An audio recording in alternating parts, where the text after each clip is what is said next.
Eu matei o meu marido na noite em que ele me confessou que ainda amava a ex do secundário.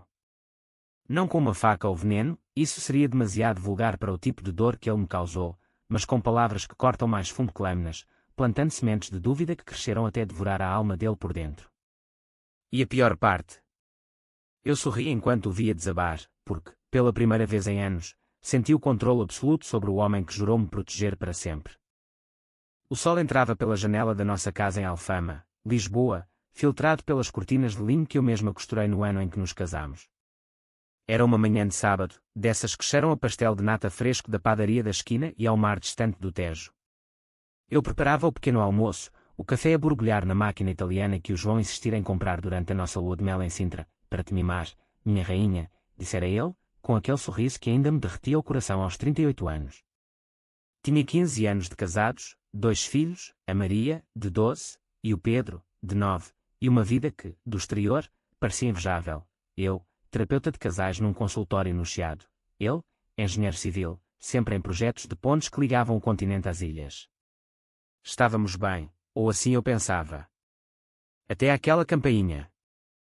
O João abriu a porta com a naturalidade de quem recebe um paquete de correios.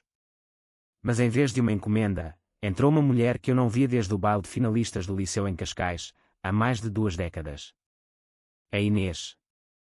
Alta, magra como um junco, com o cabelo castanho ondulado caindo sobre os ombros como se o tempo a tivesse poupado das rugas que eu via no meu espelho todas as manhãs. Vestia um casaco de lã cinzento, puído nas mangas, e carregava uma mala de viagem surrada que parecia ter atravessado o deserto. Os olhos dela, verdes como as vinhas do Douro, encontraram os meus por um segundo, um piscar de reconhecimento misturado com algo que não consegui decifrar, pena. Triunfo. Olá, amor, disse o João, beijando-me na testa como se nada estivesse fora do lugar. Esta é a Inês. Lembras-te dela? Do secundário. Ela. Bem, ela precisa de um lugar para ficar por uns tempos. Perdeu o emprego em Porto, o marido a largou, e a família dela é um desastre. Eu disse que conosco ela estaria segura. Eu congelei, a espátula na mão pairando sobre os ovos mexidos que agora pareciam uma massa disforme no tacho. Segura? Conosco. A Inês sorriu, um sorriso tímido que não chegava aos olhos, e estendeu a mão. É tão bom rever-te, Ana. Faz tanto tempo. Obrigada por me receberem. Prometo que não incomodo. Mas incomodas, pensei eu, enquanto apertava aquela mão fria e ossuda. Incomodas porque o João nunca mencionou o teu nome nos últimos 20 anos, e agora aqui estás tu, invadindo o nosso ninho como uma pomba ferida que ele insiste em curar. Sentei-me à mesa, o coração a martelar como o sino da Sé de Lisboa ao meio-dia, e forcei um sorriso. Claro, Inês. Fica o tempo que precisares. Somos amigos de longa data, não é? O João riu, aliviado, e começou a tagarelar sobre os velhos tempos, as festas na praia do Estoril, as noites a roubar laranjas nos pomares de Sintra, as promessas juvenis que o tempo dissolve como açúcar no chá. Eu ouvia, mas a minha mente já tecia fios de dúvida. Porquê agora? Porquê ela? E porquê sem me avisar? Os dias seguintes foram um bailado delicado de normalidade fingida. A Inês instalou-se no quarto de hóspedes, o que era o nosso escritório improvisado, com vista para o castelo de São Jorge. Eu arrumei os meus dossiês de pacientes, enfiando-os numa caixa debaixo da cama, e pus lençóis frescos na cama dela, os mesmos que usáramos na nossa primeira noite de casados. É temporário, repetia o João, enquanto me abraçava pela cintura na cozinha ao entardecer. Ela é como uma irmã para mim. Lembras-te como éramos todos amigos no liceu? Lembrei-me, sim. Lembrei-me de como a Inês era a rainha do baile, com saias rodadas e risos que ecoavam como ondas no mar da Ericeira. Eu era a miúda quieta, a que estudava biologia enquanto eles dançavam fado nas festas clandestinas. O João e ela namoriscavam abertamente, beijos roubados atrás do ginásio, bilhetes passados em aula de história. Até que ele me viu, na biblioteca, de nariz enfiado num livro sobre psicanálise de Freud. Tu és diferente, dissera ele. Profunda. E eu acreditei. Deixei-me seduzir pela ideia de ser a escolhida, a que duraria além da juventude efêmera. Agora, com a Inês debaixo do nosso teto, as noites tornavam-se longas. Eu acordava com o som de risos abafados na sala, eles a verem filmes antigos na televisão, copos de vinho tinto na mão. É só para ela se sentir em casa, explicava o João, quando eu questionava. Mas eu via os olhares, o jeito como ela inclinava a cabeça quando ele falava, como se cada palavra dele fosse um elixir. E ele? Ele revivia, os olhos brilhando com uma luz que eu não via há anos, desde que o stress dos projetos o transformara num homem distante, sempre com o telemóvel na mão. Comecei a notar os pormenores. A forma como a Inês cozinhava bacalhau à Brás melhor que eu, elogiando os ingredientes frescos do mercado da Ribeira. No Porto, tudo é mais industrial, queixava-se ela, mas o tom era suave, convidativo. O João devorava os pratos, gemendo de prazer como se fosse a primeira vez que provava algo tão bom. Eu, que sempre gerira a cozinha como uma general, sentia-me reduzida a uma ajudante, cortando cebolas enquanto eles conversavam sobre músicas dos anos 90, as que dançavam juntos em discotecas de Albufeira. Uma noite, após o jantar, os miúdos já na cama, encontrei-os no terraço. Lisboa cintilava lá embaixo, as luzes do 28 tramway serpenteando pelas ruas íngremes. A Inês fumava um cigarro, um hábito que eu odiava, mas que o João tolerava com um sorriso, e o braço dele descansava casualmente nas costas dela. Não era um abraço, mas perto disso. Lembras-te daquela viagem à Espanha? Perguntava ela, a voz rouca pelo fumo. Tu, eu e o grupo, na costa de Andaluzia. Parecíamos invencíveis. Ele riu. Éramos. E tu eras a mais selvagem de todos. Eu parei na porta, o copo de água na mão tremendo. Selvagem. Essa palavra ecoou na minha cabeça como um verdito. Eu nunca fora selvagem. Eu era a estável, a que planeava as finanças, as férias em família no Algarve, as consultas para os miúdos no pediatra. Selvagem era para as aventuras de juventude, para as ex que voltam como fantasmas para roubar o que resta de paixão. Naquela noite, deitada ao lado do João, ouvi a respiração dele ritmada, mas o meu sono fugiu. Pensei na Inês, sozinha no quarto ao lado, talvez a chorar pelo marido que a abandonara, um tipo qualquer de Braga, alcoólico e infiel, segundo as histórias que ela contava à mesa. Mas havia algo mais nas pausas dela, nos silêncios carregados. Como terapeuta, eu sabia ler as entrelinhas, as vítimas nem sempre contam tudo. Às vezes, mentem para sobreviver. No dia seguinte, decidi observar. Fui ao consultório mais cedo, mas voltei à meia da manhã, fingindo esquecer os papéis. A casa estava silenciosa, o sol a bater nas janelas como um interrogador impiedoso. Subi as escadas devagar, o coração a pulsar nos ouvidos. A porta do quarto de hóspedes estava entreaberta. Espreitei. A Inês estava debruçada sobre a secretária, o portátil aberto, mas não trabalhava. Folheava um álbum de fotos antigo que eu guardava no armário, o nosso álbum de casados, com imagens amareladas de Sintra, das nossas promessas sob a lua cheia. Ela parou numa foto, o João, jovem e bronzeado, com o braço à volta dela numa praia de Cascais. Um sorriso triste curvou os lábios dela. Meu amor perdido, murmurou, tão baixo que quase não ouvi. Mas ouvi. E algo dentro de mim rachou. Desci as escadas sem fazer barulho, o peito apertado como se um punho invisível o esmagasse. No consultório, marquei uma sessão extra para mim mesma, não como paciente, mas como alguém que precisava de desabafar com um espelho. Liguei para a minha mentora, a doutora Sofia, uma viúva de Setúbal que me ensinara tudo sobre as camadas da mente humana. Ana, o que sentes não é só ciúme, disse ela, a voz calma como o mar de inverno. É o medo de perderes o que construíste. Mas pergunta-te, o que ela representa para ele? E para ti? Para mim? Representava tudo o que eu não era, a juventude despreocupada, o fogo que se apagara no casamento. Mas para ele? Para ele era um regresso ao passado, uma ponte para o rapaz que fora antes das hipotecas e das birras das crianças. Os dias arrastaram-se como uma procissão de Semana Santa em Évora, solene, inevitável, carregada de penitência. A Inês integrou-se na rotina, levava os miúdos à escola no meu velho Renault, cozinhava jantares com azeite virgem e alho que enchiam a casa de aromas do sul. A Maria adorava-a, ela conta histórias do liceu que parecem filmes, exclamava. O Pedro, mais tímido, desenhava retratos dela com lápis de cor, os olhos exagerados como esmeraldas. E o João? Ele florescia. Ria mais, tocava-me com uma urgência renovada nas noites em que ela saía para um passeio sozinha.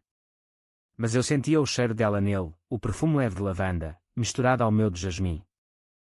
Comecei a registar tudo num diário escondido, debaixo do colchão. Não era paranoia, era método. Como terapeuta, sabia que a mente traída constrói narrativas para sobreviver. Mas os factos acumulavam-se, chamadas no telemóvel dele para números de Porto, silêncios quando eu entrava na sala, o jeito como a Inês olhava para as nossas fotos de família com um brilho de inveja nos olhos. Uma tarde, enquanto lavava a louça, ouvi ao telefone no banheiro: sim, ele ainda se lembra de tudo. Mas ela mudou. Eu vou trazê-lo de volta, mãe. Por nós. Por nós. Quem era nós? A família dela. Ou algo mais profundo, um laço que o tempo não rompera. Decidi confrontar. Não o João, ainda não. A Inês. Encontrei-a no mercado de Alfama, a comprar tomates maduros e coentros frescos. O sol batia forte, o ar cheirava a peixe grelhado das barracas. Inês, chamei, a voz firme como o granito das calçadas. Ela virou-se, o cesto na mão, o rosto corado pelo calor. Ana. Que coincidência. Não é coincidência. Preciso de falar contigo. Sobre o porquê de estares aqui, realmente. Ela baixou os olhos, fingindo examinar-me a alcachofra. Eu disse a verdade. Perdi tudo. O João é o único amigo que me resta de tempos melhores. Amigo. Rime, um riso seco como o vinho de Alentejo. Vocês eram mais que amigos. E agora, vens para a minha casa, comes à minha mesa, dormes debaixo do meu teto, e eu vejo como ele te olha. Diz-me, Inês, queres o meu marido de volta? O silêncio dela foi uma confissão. Depois, ergueu o queixo, os olhos verdes endurecendo como vidro. Talvez. Ele merecia mais que estabilidade. Merecia paixão. Tu viste as fotos, Ana. Sabes como éramos. As palavras atingiram-me como uma portinhola de um elétrico em movimento. Estabilidade. Paixão. Eu era o cimento que segurava a ponte dele, ela, o vento que a abanava. Voltei para casa a pé, subindo as ladeiras de Alfama com o coração em chamas. No topo, parei junto à janela do nosso quarto, olhando o Tejo que serpenteava como uma veia azul sob a cidade. Lisboa, a cidade das 7 colinas, das saudades eternas, como eu, agora, preso entre o amor e o ódio. Naquela noite, o João chegou tarde, cheirando a vinho e a maresia. Reunião com a equipa, explicou, despindo a camisa com gestos cansados. Mas eu sabia. O telemóvel dele vibrou na mesa de cabeceira, uma mensagem dela: obrigada pelo passeio. Amanhã, mais. Não respondi. Em vez disso, deitei-me ao lado dele, o corpo rígido como uma estátua de mármore no Museu de Belas Artes. Enquanto ele dormia, levantei-me e fui ao quarto dela. A porta rangeu levemente, e a luz da lua entrava pela janela, iluminando o rosto dela adormecido, sereno, quase inocente. Abri a mala de viagem, os dedos tremendo. Dentro, entre roupas dobradas, encontrei um envelope amarelado. Cartas. Dezenas delas, endereçadas ao João, datadas dos anos 90. Meu amor, o tempo não nos separa. Volta para mim. O passado invadiu-me como uma maré alta em Matosinhos. Lembrei-me das noites em que o João me contava histórias do liceu, omitindo sempre o nome dela. Havia uma rapariga, dissera uma vez, bêbado após um jantar de aniversário. Mas foi passageiro. Passageiro. Como um elétrico que para e arranca. Guardei uma carta no bolso e saí em silêncio. No corredor, parei junto ao quadro da família, nós 4, sorridentes na praia da Conceição, em Setúbal. A Maria com o seu balde de areia, o Pedro a construir castelos. Como proteger aquilo? Como vingar o que estava a ser roubado? Os dias seguintes foram uma dança perigosa. Eu fingia normalidade, beijos matinais no João, abraços nas crianças, conversas triviais com a Inês sobre as sardinhas assadas do verão. Mas por dentro, planeava. Como terapeuta, Conhecia os meandros da psique, as fraquezas, os botões a pressionar. Comecei por pequenas sementes, elogios subtis à Inês na presença dele. Estás tão radiante aqui, como se a alfama te curasse, para a fazer baixar a guarda. Depois, perguntas inocentes ao João: lembras-te daquela rapariga do liceu, a que te partiu o coração antes de mim? Ele curava, mudava de assunto. Uma tarde, enquanto os miúdos estavam na catequese, convidei-a para um café no terraço. O sol de outono aquecia as pedras, e o fado ecoava distante de uma janela aberta. Inês, sê honesta, disse eu, servindo as chávenas de café forte. O que queres realmente do João? Ela hesitou, os dedos a traçarem o padrão da chávena. Quero o que tínhamos. Ele foi o meu primeiro amor. E tu? Tu és a segura, Ana. Mas o amor não é segurança. É risco. Risco. A palavra acendeu algo em mim. E se eu te disser que ele mudou? Que me escolheu a mim todos os dias destes 15 anos? Ela riu, um riso amargo como azeite virgem. Escolheu. Ou acomodou-se. Eu vi as fotos. Vocês são confortáveis. Mas conforto mata a alma. As palavras dela foram o catalisador. Naquela noite, enquanto o João tomava banho, revistei o portátil dele palavras fáceis, a data do nosso casamento. E-mails. Dezenas, trocados com ela nos últimos meses.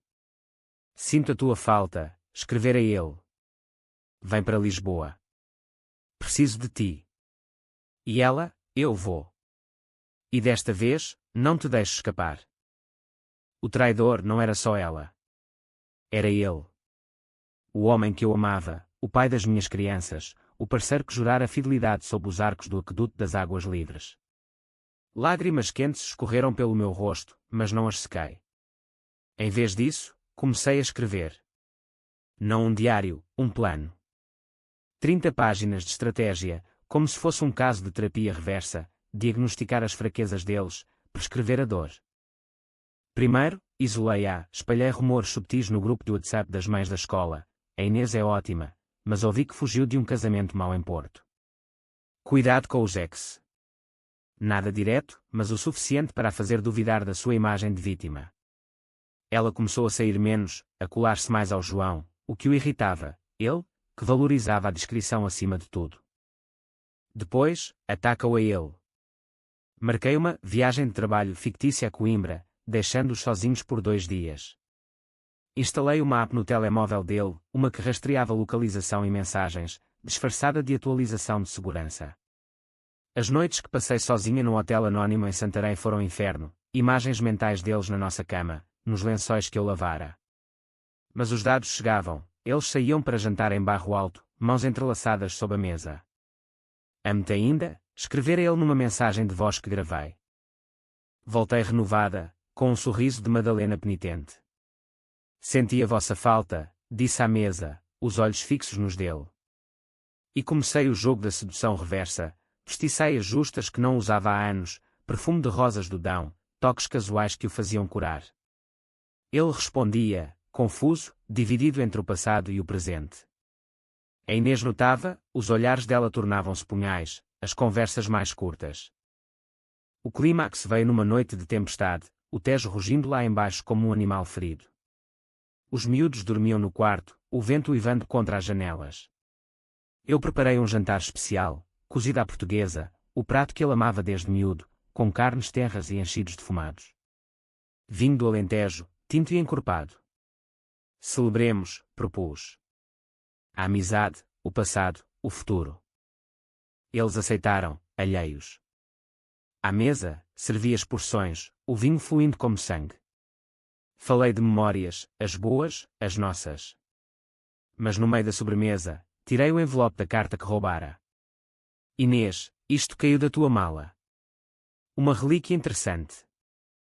O rosto dela empalideceu como queijo fresco. O João engasgou com o vinho. O quê? Li em voz alta, devagar, cada palavra um golpe, meu amor, o tempo não nos separa. Os olhos dele arregalaram-se, o pânico misturado à culpa. Ela tentou interromper, Ana, isso é antigo. Antigo como as mensagens que trocaste com ele há um mês, cortei, ligando o portátil à televisão da sala. As e-mails projetaram-se na parede, letras brancas contra o escuro. Sinto a tua falta. Vem para mim. O silêncio foi ensurdecedor, quebrado só pelo trovão. O João levantou-se, a cadeira tombando. Ana, eu não sei o que dizer. Foi um erro. Ela precisava de ajuda, e eu. Ajuda. A minha voz era gelo, afiada como as navalhas de barbear que ele usava. Ou nostalgia. Diz-me, João, quando me beijaste esta semana, pensavas nela? Ele balbuciou, as mãos tremendo. A Inês chorava agora, lágrimas verdadeiras pela primeira vez. Eu só queria o que tínhamos de volta. Ele prometeu que me ajudaria a recomeçar. Recomeçar na minha casa. Na minha vida. Virei-me para ela, os olhos em chamas. Tu sabes o que é perder tudo. Eu construí isto. Cada tijolo, cada riso das crianças. E vós quereis roubar. A tempestade atingiu o pico, chuva batendo nas vidraças como punhos furiosos. O João caiu de joelhos, implorando, perdão, Ana.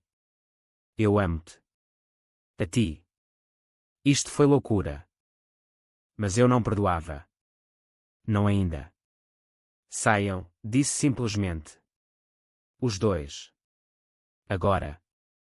Eles obedeceram, encharcados pela chuva enquanto arrastavam as malas pela rua escorregadia de Alfama. Eu fiquei na soleira, o vento açoitando o cabelo, sentindo pela primeira vez o vazio como uma libertação. Os meses seguintes foram uma reconstrução lenta, como restaurar um azulejo lascado no Palácio Nacional. Divorciei-me do João, limpo, sem escândalos, pela custódia partilhada das crianças. Ele mudou-se para um apartamento em Belém, perto do mosteiro, como se procurasse redenção nas pedras antigas. A Inês voltou ao Porto, sozinha, os e-mails dela para mim cheios de pedidos de desculpa que ignorei. Como terapeuta, ajudei-me a mim mesma, sessões diárias, meditação junto ao Tejo ao nascer do sol, conversas com a doutora Sofia sobre o perdão, não a eles, mas a mim. Mas o verdadeiro vingança veio devagar, como um vinho que amadurece nas caves do Douro. Espalhei as cartas, anonimamente, através de um advogado discreto, para os colegas de trabalho dele, para a família dela em Porto. Nada dramático, só o suficiente para que o João perdesse o contrato na Ponte de Aveiro, para que Inês fosse vista como a destruidora de lares nas reuniões de família. Não era ódio, era equilíbrio. Karma, à portuguesa, paciente, inevitável. Hoje, caminho por Lisboa com os miúdos, o sol a brilhar nas colinas como uma bênção. O João liga por vezes, voz rouca de saudade. Quero voltar, Ana. Mas eu sorrio para o telemóvel. Demasiado tarde. Encontrei a minha selvageria. E assim, na cidade das saudades, aprendi que o amor traído não morre, transforma-se em algo mais forte, resiliência. Ou, quem sabe, em vingança doce como uma fatia de bolo de bolacha.